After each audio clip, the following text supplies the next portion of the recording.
How does something clear like this glass cup turn into something as colorful as this glass ornament? Recently, we got to visit a glassblowing workshop where some expert glassblowers helped us make a glass Christmas ornament.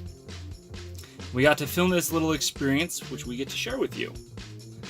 So, how does the color get on to the ornament? Do you remember what the glassblowers said? Yes. They said the glass chips had metal oxides, the reds had gold and copper, and the blues had silver and cobalt.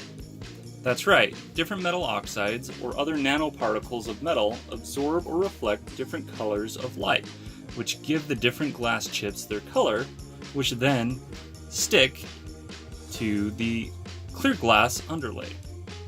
Let's show the glass blowing. It's gonna be awesome! All right.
So, what did you think about that experience? I thought it was really cool!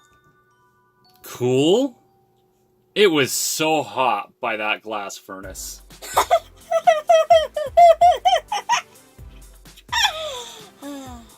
For those who want to try this themselves, we recommend contacting a local glassblowing studio by where you live to see if any of them have guided workshops.